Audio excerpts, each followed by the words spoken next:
Before we get started, I just want to say that if you like the kind of content that I'm making and you want to help support the channel, then the absolute best way that you can do that is through Patreon. Any and all contributions make a huge difference. If you're the kind of person that would want to support a channel like this, then you can find links to my Patreon in the live chat and in the description below. But now that that's said, let's get on with the video. By now you're probably aware that I used to be in an online New Age cult, and where some 27,000 members of that online cult used to gather was in a Facebook group. Now the keen among you will notice I'm speaking in the past tense, and if you follow me on Twitter you probably know why already, but for those of you that don't, let me fill you in. Last week, with no prior warning, the Facebook group disappeared. And after some uproar, some spinning out, the members regrouped and started a reboot group. After a little while, it was announced that the group was zucked. Many have speculated that it was the efforts of haters like myself, apparently I'm a hater, to bring down their leader. If it's true that it was zucked, I think it's more likely that it was a consequence of the controversial conversations going on in the group. Interesting as that all is, what I want to talk about today is censorship and whether we should be banning groups like this, whether we should be banning cults. Now, while I am no fan of my former cult's Facebook group, toxic as it is, I'm pretty firmly in the no camp on this one. In this video, I'd like to highlight 5 reasons why I think cults shouldn't be banned, and then talk a little bit about some of the other aspects of banning and censorship with regards to cults. If I know anything about people, it's that if we want to do something, then we will find a way to do it. And you add undue influence to that mix and you end up with a whole cocktail of internal and external driving factors. For example, in the places that Jehovah's Witnesses have been banned, all that's done is change where and how they congregate. It hasn't stopped them doing it. And those that have fled the countries they're banned in are now in congregations that speak their own language in other countries. So it doesn't stop them, that you've just displaced the problem. With a destructive cult, typically secrecy is part and parcel within many different layers of the power structure, and isolation is a huge part of the makeup of a cult. Nowadays, however, wherever cults gather, whether it's publicly in a physical place or on the internet, they can be monitored, they can be infiltrated, and information can be gathered about them. They can be studied, and those people that want to help the members leave are able to understand enough about the group to help them do that. If a group gets banned or censored and ends up going off the radar in some way, then that means that the people who want to help the members leave aren't able to tailor their approach to the specific group. They're not able to learn enough to help the members in the group. And it makes it really difficult for adequate research to be conducted. As someone who wants to help current members of my former cult, I want that group where I can see it.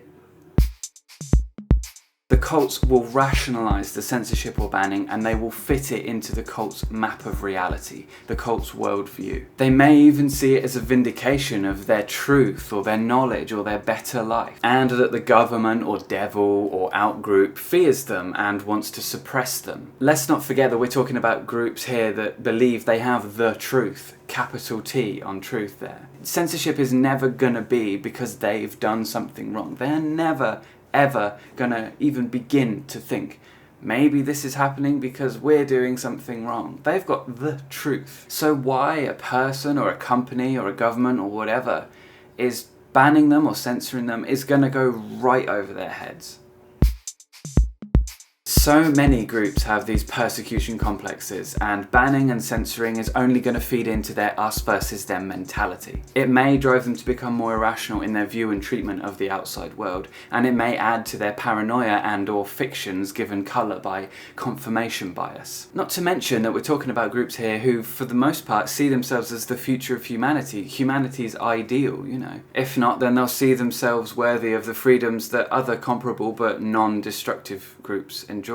If pushed, the lengths they may go to for what they perceive as fair treatment may involve attempts to change the law. It may involve attempts to buy up land or to buy up countries, to infiltrate political offices, to infiltrate academic or medical or institutional establishments. To be fair, some groups are going to do that anyway, but Hardships bring people together, right? And shared hardships mean that people are going to bond really quickly. When a group is censored or banned, especially when that group has taken over a person's worldview and has hijacked their identity and their personality in the way that cults do, the members are going to start to feel unsafe, probably, and then those members are going to cling to the closest thing that makes them feel safe, which is the group.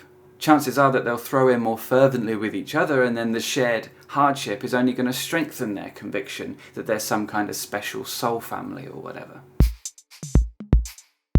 I think I'd be remiss to make a video about banning and censoring without talking about protesting a little bit, but it may warrant its own video anyway. When people leave cults, they go through a period of anger, typically. I went through it, and I see it all the time in people that I talk to that are coming out of the group that I was in as well. Along with the immense relief that you might feel when you leave a group like that, and that is very much a conditional thing. It's not necessarily the case that everyone that leaves does feel relief when they leave. When you leave, the chances of you feeling anger are quite high. A lot of people do. And anger's understandable, I think. I mean, we're talking about days, weeks, months, years, even decades of a person's life taken away from them, snatched from them, and they didn't know what was happening, and they just got sucked into this thing, and now they're coming out of it and going, how do I get that 10 years back? How do I get that 20 years back? Or even how do I get that few months back or few years back? You know, it's still hours of your life that you don't get back. And if you're not angry coming out of a cult, then you're one of the rare few, I think. The issue is, I think, if anger leads you to gate crashing and picketing and mockery and ad hom attacks, you know, outside of what is healthy to joke about, or if it even leads you to, like, violence, then I don't think that you're going to ever achieve more than you would if you were censoring or banning. And I hope that at this point in this video, you're with me on the potential pitfalls of banning and censoring. The urge to shout, you're in a cult and you're wasting your life, from the rooftops is palpable, I think, especially at a certain stage after you've left a group like that and you're starting to see it for what it is and you're starting to come to terms with what happened to you. See my video on why they won't see it's a cult for more information on why I think you're probably wasting your breath if you're trying to tell someone they're in a cult by saying you're in a cult. When I first got out, I was angry. I was quite angry. I had a lot of feelings, and anger was one of them, right? And it took me a long time to process that. But eventually I realized that letting that anger become a constant in my life was stopping me from moving on. And I had a life to live now outside the cult. I had a lot to experience, a lot to discover now that I wasn't seeing the world in such a blinkered way. And I had a lot to learn as well. The years that I was in the cult were important years when you're becoming an adult. So I've had a lot to learn since then about what it means to be an adult. And coming back to the issue now, years later, has allowed me to see it with fresh eyes and to maybe see things I wouldn't have seen before. And it's afforded me a degree of emotional distance from it, although obviously it does upset me at times. I do get a lot of feelings still when I'm looking at this kind of stuff and learning about it. But I'm able to have some emotional distance now, that I could be fascinated by it, curious about it without being really upset by this. I've been able to take the time and do the research and put myself in a position where I'm educating myself every single day about these groups, about these kinds of situations, so that I can hopefully help plenty of people who are in the position I was in 2012, 2013. For all its shortcomings, there may be a positive side to censorship. It may interrupt immersion in the group for long enough for some people that they are able to start to wake up from their indoctrination. And if it's done well, if it's done in a way that the lives and the mental health of the members that are leaving the group are taken into consideration, then it may be possible, with plenty of mental health counselling and the right approach, to significantly reduce the numbers of people that are in these groups. Naturally, this would require as many, if not more, trained professionals trained to help people out of cults than there are members of a given cult. And with the large, widespread groups like Jehovah's Witnesses and Mormons, it's going to be nearly impossible, anytime soon at least. Still, despite the positive byproduct of censorship in that it may break immersion for long enough for people to wake up from their indoctrination, we can't overlook the downsides, the pitfalls of censorship and banning, I don't think. I can't, at least, and I would hope that I've made my case well enough by now.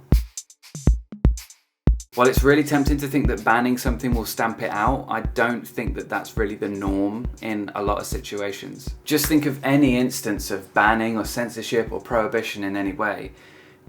Typically what happens is people find a way to do that thing that they wanted to do, that underground rings start to form and continuing to do the thing that they're being told they shouldn't be doing. Generally speaking, I can't think of many examples in history where that hasn't happened.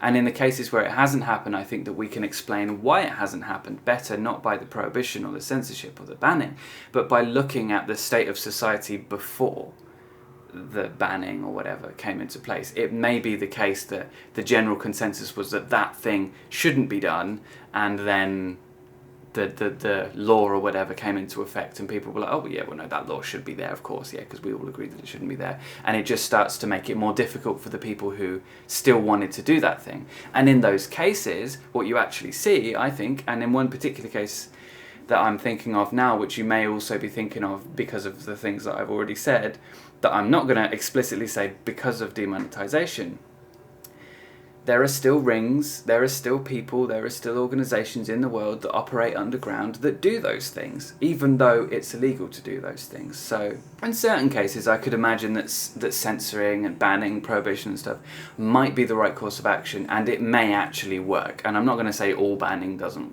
no banning works or whatever. It may be the case that in some instances that is the right course of action. But generally speaking, I think given what I've outlined here, it may not be the best approach, especially with cults, especially with these groups that are destructive in this way. The trick, I think, is the gentle dissemination of relevant, detailed and non-threatening information for people turning away from cults and for people outside of cults to be aware of, so that one, they never get in cults, and two, if there's someone around them that is in a cult, they're able to recognize that and then take steps to help that person, again, in a gentle way, in a non-threatening way. As nice as it would be, I don't think that cults are going to go away overnight. And as nice as it would be to think that banning and censoring everything we don't like in the world is just going to get rid of it, I don't think that that's actually going to happen. And I think that most people would agree that that's not the way. And I think that there's reason to believe that cults in one form or another, maybe not in their current malignant form, but in one form or another, have been around for almost as long as humans have, if not as long as us humans have in our current form. And the intense devotion and the dissolution of the personal self and the promises of peace and happiness and some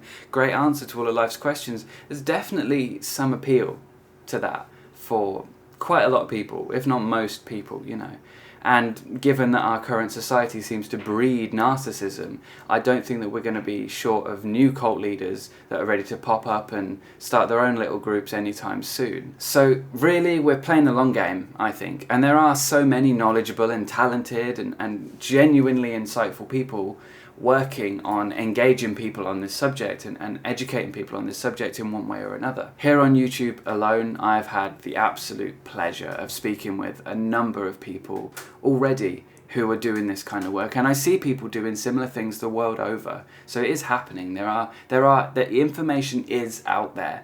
It's never further than a Google search away, and there are a number of people. If you don't like one person's approach, or you're not really sure on one person, then you can listen to someone else. The information is out there. These conversations are taking root in more and more circles now, and that's really good to see. Honestly, it makes me I'm really glad to hear other people that aren't like cult activists and people who are fascinated by cults talking about these things, but I still think we've got a long way to go before undue influence is a term that the average person, the average non-cult activist is aware of and using, or is familiar with the mechanics of, which is even more important maybe than the word itself. It's an unglamorous answer, but I hope that you can see where I'm coming from. As I've said so many times, if you don't understand cults, if you don't know how cults work, then how can you know if you're in one? If you don't understand how undue influence works and how it's established, then how can you know if you're under it? And I think that those are questions that are really important at the moment to be asking. It's going to be a little while, I think, before everyone's asking those kind of questions. Everyone's aware of what they don't know with regards to this kind of thing. And it may be naive to think that there'll be a point where everyone will know this, but I'm hoping through videos like this and through the efforts of other people, experts and amateurs and activists and so on, this conversation will become more commonly had. It will become a more normal conversation in general. I am hoping that in making videos like this, that we can start to chip away at that need, or in some cases knee-jerk reaction, to ban or censor groups that are doing things that we don't like, or are doing things that are damaging, because I don't think that really is going to solve the problem. And it's certainly not the same as helping people in those groups. Banning and censoring is not the same as helping people get out of destructive groups. It's not the same as ending destructive groups. It's just not. And banning and censoring groups is not conducive to ending the groups either. It's not conducive to educating people on the dangers of these groups. All it does is effectively attempts to shove it under a rug, but now you've got a rug with a off lump in it. That's all you've got. In future, I hope that you'll join me and others in encouraging knowledge and education over censorship when we're talking about groups like this. Anyway, I hope you got something from this video. If you want to get in touch with me personally, then you can do that through my social media. All the links for that are in the description below, along with my Patreon. As I mentioned at the beginning of the video, if you like the kind of content that I'm making and you want to help support the channel, then Patreon is the best way that you can do that. And if you're not at the point where you can right now, then the best thing you can do, aside from that, is subscribe to the channel, comment below, stick a like, and maybe share this video with someone that you think might enjoy it, might appreciate it. Before I go, I want to say a massive thank you to my patrons. Videos like this wouldn't be possible without them, and I'm eternally grateful that people want to give me money for making videos like this. Yeah.